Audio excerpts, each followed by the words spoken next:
మన జీవితంలో ఎదురయ్యే ప్రతి ప్రశ్నకు సమాధానం ఇస్తుంది భగవద్గీత అని చెప్తారు. దీనిని ఎలా సమన్వయం చేసుకోవాలి? ఇందాక అనుకున్నట్లుగా భగవద్గీత కేవలం తత్వ విషయమే కాకుండా మానవుడి యొక్క వికాసానికి ఉపయోగపడుతున్నట్టుగా ఉంటుంది. అంటే అర్థం ఏంటంటే ఎప్పుడైనా మన జీవితంలో నిర్వేదం ఎదురైందనుకోండి, ఏదైనా ఒక పని చేస్తున్నాము, ఆ పని చేస్తున్నప్పుడు అయ్యో ఇది నేను చేసేస్తున్నాను, పొరపాటు చేస్తున్నాను, విపరీత ఫలితాలు వస్తాయో అని ఎప్పుడైతే డిప్రెషన్కి లోనవుతారో చూసారా, అటువంటి సందర్భాలలో ఈ భగవద్గీతలో కావాల్సినంత విషయం ఉంది. దీనికి ప్రధానంగా మొట్టమొదటి అధ్యాయంలోనే మనకు కనబడుతుంది అర్జున విషాద యోగం. ఇక్కడ అర్జున విషాద యోగాన్ని చూపిస్తూ కృష్ణ పరమాత్మ చెప్పిన ఉపదేశంలో ఏంటంటే విషాదం పొందకూడని సందర్భంలో విషాదం పొందుతున్నాం. అంటే మామూలుగా మనం ఏం చేస్తూ ఉంటామంటే పరీక్షల ముందు టెన్షన్కి గురవుతాం, ఏదైనా ఇంటర్వ్యూకి వెళ్ళే ముందు ఒక రకమైనటువంటి మానసికమైనటువంటి ఆందోళనకు గురవుతాం. అసలు నువ్వు ఫీజు కట్టినప్పుడు కానీ అప్లికేషన్ పెట్టినప్పుడు కానీ ఇది లేదు.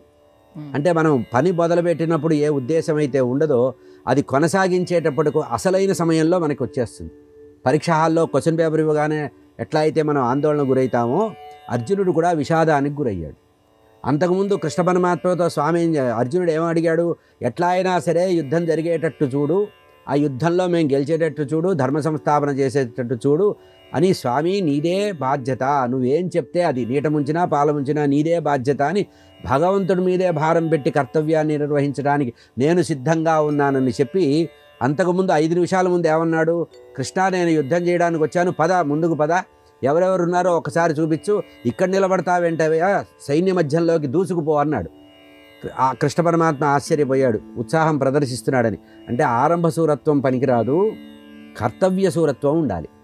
అది చెప్పడానికే ఇక్కడ భగవద్గీత చెప్పబడింది. కనుక భగవద్గీత మనని ఉత్సాహపరిచే గ్రంథంగా భావన చేశారు. కనుక మొట్టమొదటే భగవద్గీత మనందరినీ దృష్టిలో పెట్టుకొని చెప్పిందే. అర్జునుడికి విషాదం ఉందా అంటే అనలేం.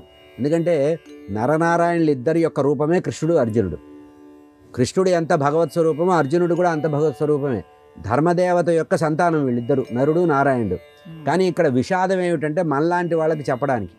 అంటే ఏదైనా ఉపాధ్యాయుడు పాఠం చెప్పేటప్పుడు ఉదాహరణ చెప్పడానికి కొంతమందిని ఉదాహరణగా తీసుకుంటారు చూసారా, అట్లా అర్జునుడు విషాదం కలిగినట్టుగా నటించినట్టుగా ఆ సందర్భాన్ని కల్పించి కృష్ణ పరమాత్మ మనందరినీ దృష్టిలో పెట్టుకున్నాడు.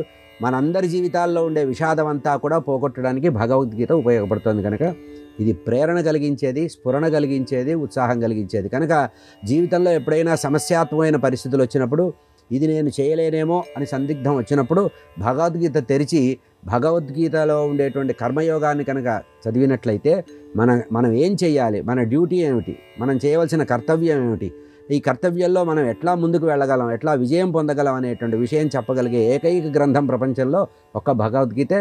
ఇది మానవులందరినీ కూడా ప్రోత్సహించి ముందుకు తీసుకువెళ్ళి కర్తవ్య నిష్టని కలిగించేటువంటి యోగం కలిగినటువంటి గ్రంథం.